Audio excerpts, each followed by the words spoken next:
नमस्कार, खबरें जारी न्यूज स्टेज पर मैं हूं आपके साथ मकसूद खान। खबर तो यह है मैं मध्य प्रदेश से बात उस खबर की आज करेंगे जिसने सबको फिक्र में डाल दिया है, चिंता में डाल दिया है। ऐसा इसलिए क्योंकि वैक्सीन के लिए लोग अब आपसी संघर्ष को आमादा हैं। यह हालात वैक्सीन की कमी से हैं या फिर वजह कुछ और है, डिटेल से आपको बताएंगे। इसके साथ ही बात 4 सीटों के लिए होने वाले उपचुनाव की भी होगी, जिसमें बीजेपी कांग्रेस की तैयारी और स्ट्रैटेजी के बारे में एक डिटेल रिपोर्ट आपको देंगे। छत्तीसगढ़ की बात होगी। सरकार मौत के आंकड़ों को ऑडिट कराने जा रही है ताकि ऑक्सीजन की कमी से कितनी मौतें हुई इसका पता लगाया जा सके। इसके मायने क्या हैं दिखाएंगे आज। खबर तो यह है मैं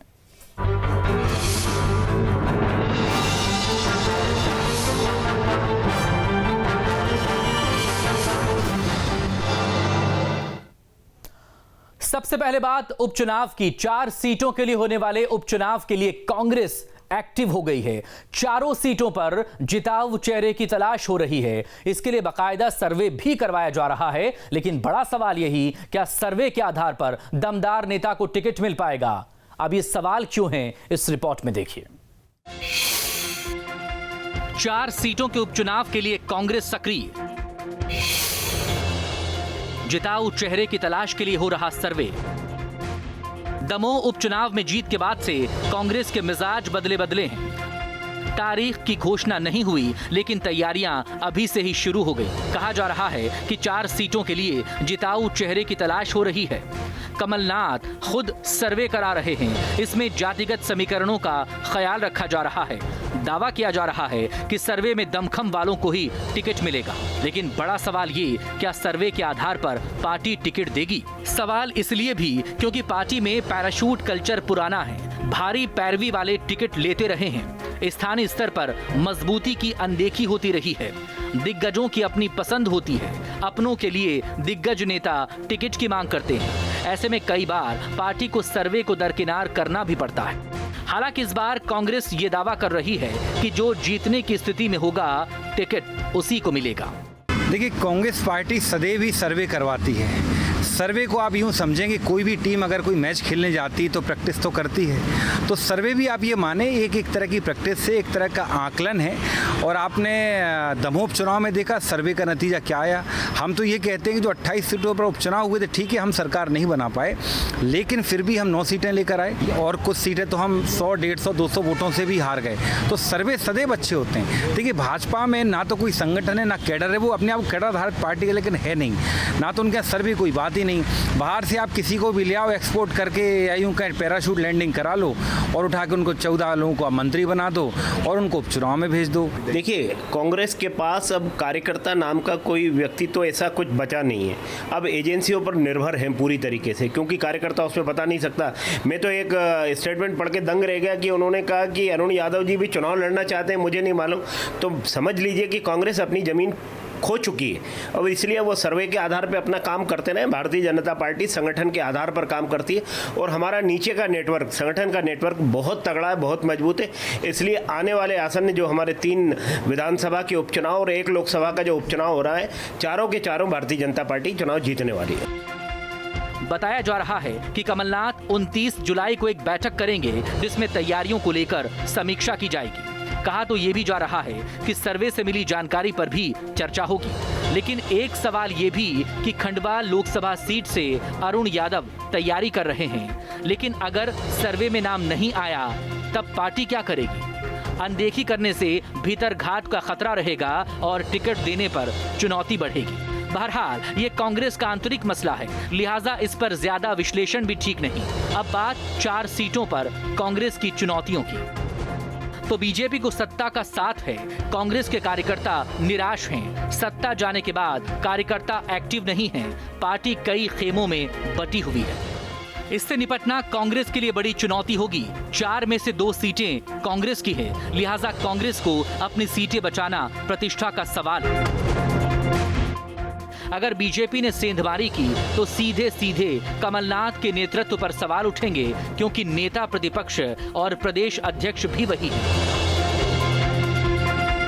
कमलनाथ भी शायद इस बात को समझ रहे हैं कि अगर चूक हुई तो घर के अंदर से ही सवाल सुलगेंगे। इसीलिए जीत की स्थिति बनाने के लिए कमलनाथ खुद चारों सीटों की मॉनिटरिंग कर रहे हैं। मध्य प्रदेश में जल्द ही एक लोकसभा और 3 विधानसभा सीटों पर उपचुनाव होना है। ऐसे में कांग्रेस लगातार इन सीटों पर अपने उम्मीदवारों को लेकर सर्वे करवा रही है। हालांकि बीजेपी का कहना है कि कांग्रेस सिर्फ और सिर्फ एजेंसियों पर ही निर्भर है। इस बार के उपचुनाव में जीत सिर्फ और सिर्फ बीजेपी की होगी। वहीं कांग्रेस का दावा है कि दमोह में भी कुछ इसी तरह के दावे बीजेपी कर रही थी, मगर नतीजा क्या हुआ सभी के सामने है। ऐसे में देखना बेहद दिलचस्प होगा कि कांग्रेस आखिरकार किसे प्रत्याशी बनाती है और इन उपचुनावों में जीत किसकी होती है। वीडियो जर्नलिस्ट हिमांशु के साथ शुभम गुप्ता, न्यूज़ स्टेट भोपाल। अब इसमें खबर तो यह है कि उपचुनाव के नतीजों से सरकार की सेहत पर कोई असर नहीं होगा, लेकिन 2023 विधानसभा चुनाव के लिए इसे अहम माना जा रहा है। दोनों ही पार्टियों के लिए यह प्रतिष्ठा की लड़ाई है और इसीलिए कांग्रेस जीत के लिए हर मुमकिन रास्ते तलाश रही है। बीजेपी 4 सीटों के उपचुनाव की तैयारी में लगी है। मंत्री से लेकर पदाधिकारी तक सब सक्रिय हैं। कहा यह जा रहा है कि टिकट पर आखिरी फैसला लेने के लिए हर सीट का मिजाज भांपा जा रहा है ताकि कहीं कोई चूक न रह जाए। अब इसके सियासी मायने देखिए, समझिए इस रिपोर्ट में। मिशन उपचुनाव में जुटी बीजेपी, सीटों का मिजाज भाप रही पार्टी। तारीख की घोषणा से पहले ही तरकश में तैयारियों के तीर दिखने लगे हैं। 1 लोकसभा सीट और 3 विधानसभा सीटों के उपचुनाव के लिए पार्टियां सक्रिय हो गई हैं। पार्टियों की गतिविधियों को देखकर दावेदार भी भोपाल से दिल्ली तक दौड़ लगाने लगे हैं। लेकिन टिकट पर अंतिम फैसले से पहले बीजेपी हर सीट का मिजाज भांपना चाहती है। ऐसा इसलिए कि कहीं जल्दबाजी में दमोह वाली स्थिति ना हो जाए, क्योंकि दमोह भी पार्टी भीतर घात में ही हारी थी। इसलिए टिकट से लेकर सियासी समीकरण को लेकर बीजेपी इस बार ज्यादा सतर्क दिख रही है। पार्टी सभी तरफ से विचार करके उम्मीदवार की योग्यता क्या हो, क्या मापदंड हो, सभी तरफ से विचार करके वो उम्मीदवार तय करती है। और ये फार्मूला हमेशा सही नहीं होता कि किसी के वारिस के लिए टिकट दे दें, क्योंकि कई बार ये सफल भी नहीं हुआ फार्मूला। अगर मालवा में आपने देखा उस कारण से देखिए, दमोह उपचुनाव में भारतीय जनता पार्टी की क्या स्थिति रही है समूचे मध्य प्रदेश ने देखा है, और उनकी इस स्थिति के क्या कारण थे ये भी सब जानते हैं कि जिस तरीके से भारतीय जनता पार्टी ने अपने सिद्धांतों से समझौता करके सरकार को बनाया है, जिस तरीके से लूट खसोट की राजनीति भारतीय जनता पार्टी इस प्रदेश में कर रही है, इस प्रदेश की अमूमन सभी विधानसभा सीटों पर उसके प्रति आक्रोश रहता है और जनता उस बात को स्वीकारती नहीं है। उसके साथ साथ जिस तरीके से कोरोना काल की दूसरी लहर में भारतीय जनता पार्टी का जो फेलियर सामने आया है, इस प्रदेश की जनता के मन पे बड़ा गहरा घात पहुंचा है। और आप देखेंगे कि ये तीनों उपचुनाव जो है भारतीय जनता पार्टी बहुत तरीके से हारने जा रही है और भारी बहुमत से कांग्रेस के प्रत्याशी वहां पर जीतेंगे। अब आपको हर सीट के लिहाज से समीकरण बताते हैं। सत्ता संगठन के लिए खंडवा सबसे अहम सीट है। नंद कुमार चौहान के निधन से सीट खाली हुई है। इस सीट पर बेटे हर्षवर्धन चौहान की दावेदारी है। अर्चना चिटनिस और कृष्ण मुरारी मोघे भी दावेदार हैं। टिकट पर फैसला सोच समझ कर लेना होगा। कांग्रेस से अरुण यादव की चर्चा है। बीजेपी इस इलाके में मंत्रियों को सक्रिय कर चुकी है। अगले हफ्ते से पार्टी नेताओं के भी दौरे होंगे।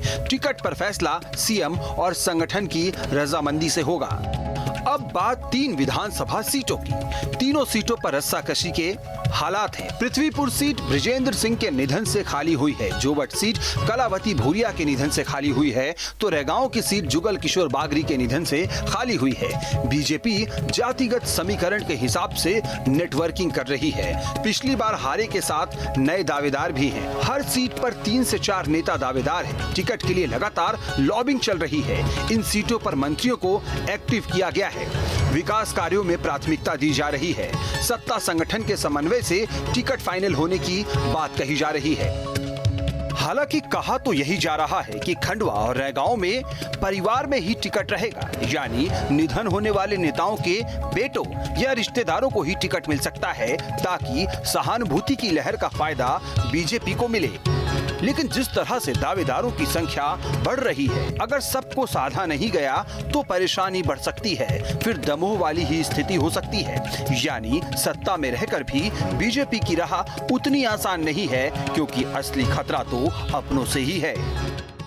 मध्य प्रदेश में दमोह के उपचुनाव से बीजेपी ने कहीं ना कहीं सबक लिया होगा, क्योंकि जिस तरीके से दमोह चुनाव के परिणाम आए उसकी अपेक्षा तो बीजेपी ने कभी नहीं की होगी।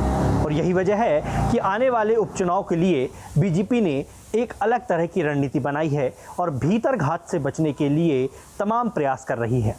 देखना होगा कि आने वाले उपचुनाव में और एक लोकसभा चुनाव में किस तरीके से बीजेपी अपनी परफॉर्मेंस देती है और इस बीजेपी के जवाब में कांग्रेस क्या करती है। Durgesh Kumar, news state, Jabalpur. अब इसमें खबर तो है कि चारों सीटों पर सहानुभूति की लहर चलने की संभावनाएं हैं। चारों सीटें प्रतिनिधियों के निधन से खाली हुई हैं। ऐसे में परिवार के लोगों के उतरने से माहौल बनेगा और इसीलिए बीजेपी में खंडवा और रैगांव का टिकट तय माना जा रहा है। मध्य प्रदेश में वैक्सीन के लिए मारामारी हो रही है। महामारी में मारामारी, कई जगहों पर तो गुत्थम गुत्थी हो रही है। न तो सोशल डिस्टेंसिंग का ख्याल है और न ही मास्क की परवाह। खुलेआम कोरोना को दावत दी जा रही है। अब ऐसे में सवाल ये, आखिर ये हालात बने क्यों? इस रिपोर्ट में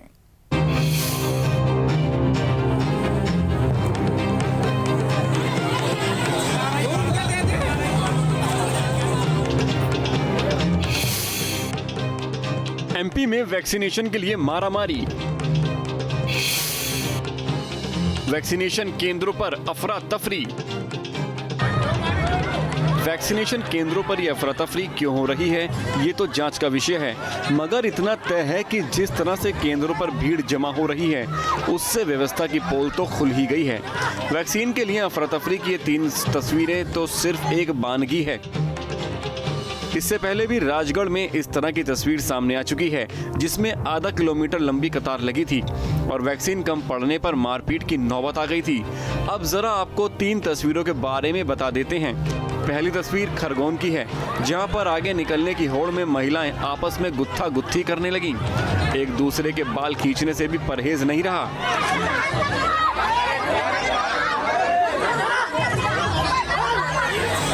जबकि दूसरी तस्वीर है विदिशा की, जहां पर वैक्सीन लगवाने हजारों की भीड़ जमा हो गई। आलम यह है कि लाइन में पासबुक और आधार कार्ड रखे जा रहे हैं ताकि ज्यादा देर खड़ा न रहना पड़े, लेकिन इस कोशिश के बाद भी सारे लोगों को वैक्सीन नसीब नहीं हो पा रही है।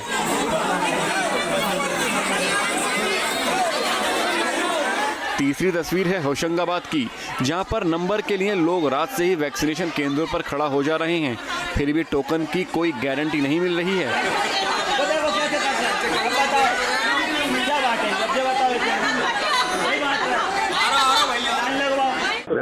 व्यवस्था बिल्कुल फेल है। पूरी लेडीज, उनको आज वैक्सीन का नंबर लगना चाहिए। छोटे 2 साल के बच्चे को लेकर एक दिन पहले सोच दी कि रोकेंगे यहाँ ब्रांच। पानी भी गिर रहा, अब पानी गिरते हैं, बच्चे को लेकर लेडीज बैठी घर चली गई। आई तो फिर बुक, कोई व्यवस्था नहीं। लेडीज में व्यवस्था होना चाहिए। आज आया था जब यहाँ पे काफी भीड़ लगी हुई थी, इस समय मतलब व्यक्ति गेट कूद के आ रहा था। जब उस समय 250 लोग उपस्थित हो चुके थे, मुझे खुद ही 250 नंबर यहाँ पे बेंच में दिए। व्यवस्थाएं तो थोड़ा सा यहाँ पे क्या पानी की व्यवस्थाएं होनी चाहिए कि पानी आए तो उस तरह से मतलब व्यक्ति को थोड़ी सी अपनी राहत मिल सके, ऐसी कुछ व्यवस्था होनी चाहिए। प्रशासन इसके लिए लोगों को जिम्मेदार ठहरा रहा है, लेकिन सवाल ये है कि आखिर अफरा तफरी की नौबत आ ही क्यों रही है? वैक्सीन की कमी से महामारी की नौबत आ रही है या फिर वैक्सीन की उपलब्धता की जानकारी नहीं मिल पा रही है? भीड़ को कंट्रोल करने के लिए बेहतर व्यवस्था क्यों नहीं है? सोशल डिस्टेंसिंग तार कर कोरोना को दावत क्यों दी जा रही है? ये ऐसे सवाल हैं जिस पर पक्ष विपक्ष दोनों को जवाब देना होगा, क्योंकि बड़े बड़े दावे करने वाली पार्टियां वैक्सीनेशन सेंटर से नदारद हैं। पार्टियों के कार्यकर्ता क्यों नहीं व्यवस्था संभाल रहे हैं?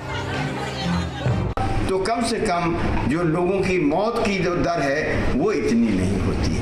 ऑक्सीजन से तड़प तड़प के बिना ऑक्सीजन के लोग मरे हैं और संसद में वो कहते हैं कि ऑक्सीजन से, इससे बड़ा भी झूठ हो सकता है कोई? आज मध्य प्रदेश सरकार के सतत प्रयासों से, प्रदेश के यशस्वी मुख्यमंत्री माननीय शिवराज सिंह जी के कुशल मार्गदर्शन में जो प्रयास हुआ, जनता में जो जागरूकता आई है कि आज वैक्सीन सेंटरों पे भीड़ होती है, लोगों को सरकार के प्रति विश्वास जगा है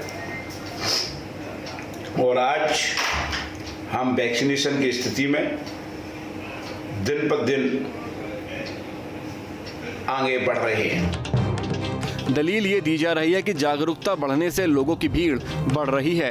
तो सवाल है कि अगर भीड़ बढ़ रही है तो वैक्सीन की संख्या क्यों नहीं बढ़ाई जा रही है। बताया जा रहा है कि बिना बुकिंग के ही लोग टीका लगवाने पहुंच रहे हैं। ऑनलाइन बुकिंग में स्लॉट का ख्याल नहीं रखा जा रहा है। 400 लोगों को एक ही स्लॉट में बुलाया जा रहा है। वैक्सीन पर्याप्त मात्रा में नहीं पहुँच रही है।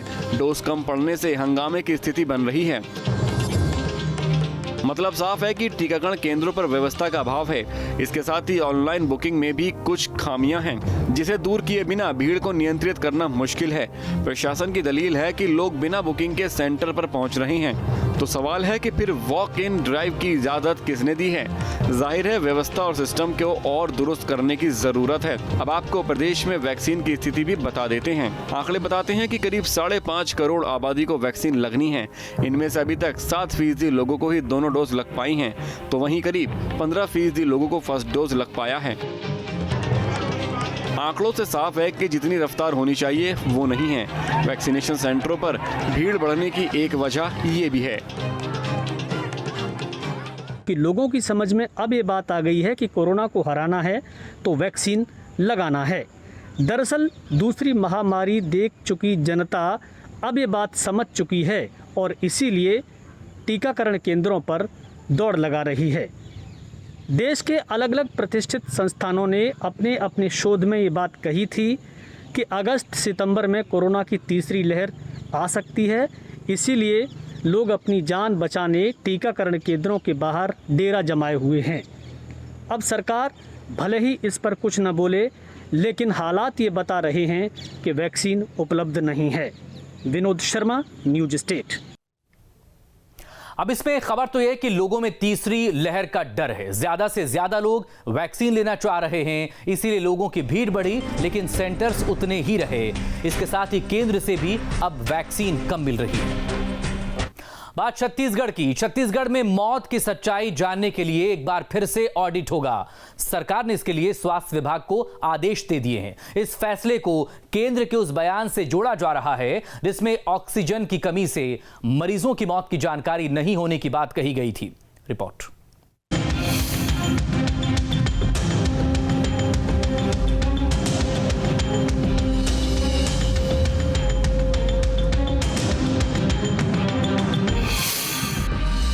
छत्तीसगढ़ में मौत की होगी जांच। स्वास्थ्य विभाग कराएगा ऑडिट। इसे सियासत कहें या फिर सच सामने लाने की कोशिश, वजह जो भी हो, अगर नियत हकीकत जानने की है तो यकीनन ये राज्य सरकार का बेहतर फैसला है। जानकारी के मुताबिक हर मौत की अब जांच होगी। 14 महीने में 13,506 लोगों की मौत हुई। ऑक्सीजन की कमी से कितनी मौत हुई ये पता नहीं है। अब स्वास्थ्य विभाग हर मौत की तफ्तीश करवाएगी। जांच में मौत की असली वजह का पता चलेगा। अब सवाल है कि आखिर ये फैसला क्यों हुआ। तो कहा जा रहा है कि केंद्र ने संसद में एक बयान दिया था। दावा किया था कि ऑक्सीजन से मौत की जानकारी उसे नहीं है। राज्यों ने ऑक्सीजन की कमी से मौत की जानकारी नहीं दी। केंद्र के बयान के बाद राज्य सरकार ने अब ऑडिट कराने का फैसला लिया है। माना जा रहा है कि इसी के बाद स्वास्थ्य मंत्री ने ऑडिट कराने का फैसला किया है। कहा तो ये भी जा रहा है कि ऑडिट की रिपोर्ट्स केंद्र को भी भेजी जाएगी। ऑक्सीजन की कमी से जिन लोगों की सांसें उखड़ गई थीं, राज्यसभा में जब ये प्रश्न पूछा गया तो केंद्र सरकार अपनी गलती मानने और मौत पर शोक जताने और अपनी गलती मानने के बजाय उस प्रश्न से भागने का जो प्रयास कर रही है और ये कहना केंद्र की निरंकुश सरकार और वहां के बैठे हुए हुक्मरानों का कि राज्यों ने उसका ब्यौरा दिया ही नहीं है, जबकि केंद्र ने राज्यों से वो ब्यौरा मांगा ही नहीं है। इसे देखते हुए छत्तीसगढ़ सरकार और स्वास्थ्य मंत्री जी ने निर्णय लिया है और स्वास्थ्य सचिव जी को निर्देशित किया है कि उसका ऑडिट फिर से कराया जाए। कांग्रेस के नेता राहुल गांधी ने जब प्रश्न खड़ा किया तब यहाँ के स्वास्थ्य मंत्री और बाकी लोगों ने यू टर्न लेना शुरू किया। अब जो ऑडिट की बात आ रही है, हम चाहते हैं उसका ऑडिट होनी चाहिए और स्वास्थ्य मंत्री जी को बताना भी चाहिए कि कितने छत्तीसगढ़ में ऐसे लोग हैं जिनके ऑक्सीजन की कमी कारण में मौत हुई है। इस बात को तो हम लोग पहले से बोल रहे हैं कि 13,000 के जो आपके आंकड़े हैं वो आंकड़े हैं जो आपके रजिस्टर्ड है, लेकिन जो प्राइवेट अस्पताल में मरे, आपके जो गांव में जो मरे हैं, ऐसे लोगों का जो रिकॉर्ड नहीं है, इससे कई गुना ज़्यादा वृद्धि हुई है। आप ऑडिट कराना चाहते हैं तो निश्चित रूप से ऑडिट होनी चाहिए और सत्यता सामने आए कि वास्तविक में कितने लोगों की मौत हुई। ये तय माना जा रहा है कि ऑडिट रिपोर्ट्स जारी होने के बाद प्रदेश की राजनीति गरमाएगी, क्योंकि अभी केंद्र के बयान के बाद राज्यों पर सवाल उठ रहे हैं। यानी एक तरह से केंद्र सरकार इस मामले में बेदाग साबित होती दिख रही है, लेकिन जब राज्य से रिपोर्ट चली जाएगी तो फिर केंद्र को मौत के सच को स्वीकार करना होगा और तब कांग्रेस बीजेपी पर आक्रामक होगी, जिसका सियासी फायदा भी मिल सकता है। अब सवाल है कि क्या मौत की ऑडिट अब संभव है? तो कहा जा रहा है कि ये काम इतना आसान नहीं है। ऐसा इसलिए क्योंकि स्वास्थ्य विभाग को पहले परिजनों से मिलना होगा, उसके बाद अस्पताल से पुष्टि करनी होगी। अस्पताल में रियल टाइम एंट्री नहीं हुई है, कई केस में मौत की सही वजह भी पता नहीं चली है। इसीलिए कहा जा रहा है कि पूरा सच जानने के लिए स्वास्थ्य विभाग को कड़ी मशक्कत करनी होगी, तभी ऑक्सीजन से कितनों की सांस थमी है इसका पता चल पाएगा। कोरोना काल में ऑक्सीजन की कमी से हुई मौतों को लेकर पूरे देश में बहस छिड़ी हुई है। इसी बीच प्रदेश सरकार ने कोरोना से हुई मौतों को लेकर नए सिरे से ऑडिट कराने का फैसला किया है। ऐसे में आने वाले दिनों में इस मामले को लेकर बीजेपी और कांग्रेस के बीच टकराव देखने को मिल सकता है। रोशन में टीम न्यूज़ स्टेट। अब इसमें एक खबर तो ये कि मौत पर अब केंद्र और राज्य सरकारें आमने सामने होंगे। केंद्र के बयान से राज्य सरकारें बैकफुट पर हैं और इसीलिए डेथ ऑडिट के जरिए अब केंद्र के पाले में गेंद डाली जा रही है ताकि मौत की जिम्मेदारी केंद्र सरकार भी ले। खबर तो ये मैं आज के लिए फिलहाल इतना ही। तमाम अपडेट खबरों के लिए आप बने रहिए हमारे साथ।